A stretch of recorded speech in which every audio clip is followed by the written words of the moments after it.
Hello दोस्तों, आज मैं आपको सुनाऊंगा दूसरों की कमियां, एक मज़ेदार कहानी।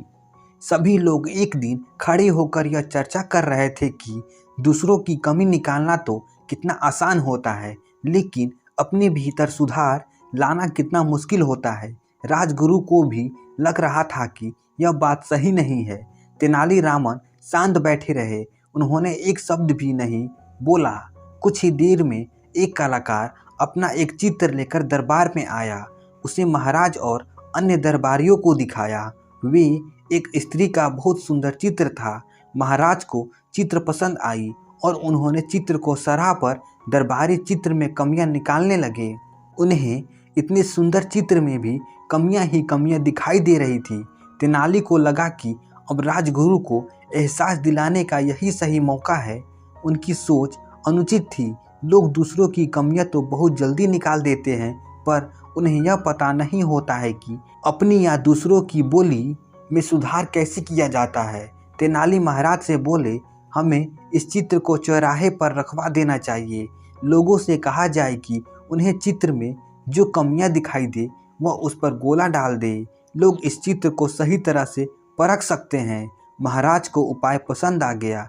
उन्होंने उस चित्र को चौराहे पर रखवा दिया और लोगों से कहा गया कि वह उस चित्र की कमियां निकालने के लिए उस पर गोले का निशान लगा दे।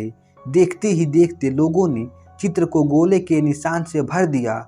उन्हें चित्र के आँख, नाक, कान, बाल, पोशाक, आभूषण आदि जहाँ जहाँ कमी दिखाई दी, उन्होंने उस पर निशान लगा दिए। चित्र को शाम को महल में वापस लाया गया तो लोगों ने देखा कि चित्र पर तरह तरह के निशान लगे हैं, पर सुधार का कोई उपाय ही नहीं दिख रहा।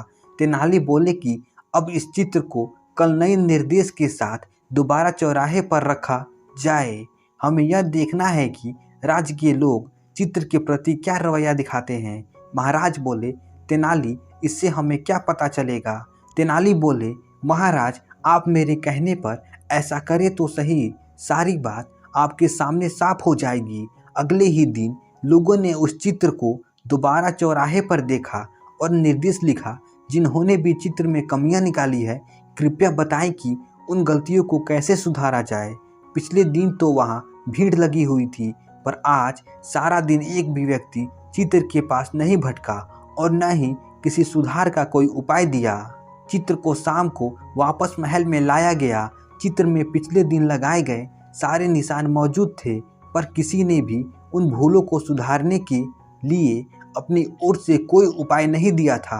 हैरानी की बात तो यह थी कि इतने बड़े राज्य में चित्र की भूल को सुधारने का उपाय किसी के पास नहीं था। तेनाली राजगुरु को देखकर मुस्कुराए और राजगुरु जान गए कि तेनाली ने एक शब्द भी आलोचना किए बिना ही उन्हें उनकी भूल का एहसास करा दिया। हमें भी दूसरों की कमियां नहीं निकालनी चाहिए। गलती निकालना तो आसान है, लेकिन सुधार करना उतना ही मुश्किल है। इसलिए अपने आप को बेहतर बनाने के लिए ज़्यादा से ज़्यादा समय लगाएं। दूसरों की आलोचना के लिए आपके पास समय ही नहीं बचेगा। जब अधिक से अधिक समय हम अपने आप को सुधारने में लगाएंगे तो हमारा ध्यान दूसरों की ओर नहीं जाएगा। तो दोस्तों, आशा करता हूँ ये कहानी आपको अच्छी लगी होगी। ऐसी ही मज़ेदार कहानी सुनने के लिए हमारे चैनल को सब्सक्राइब कर दीजिए।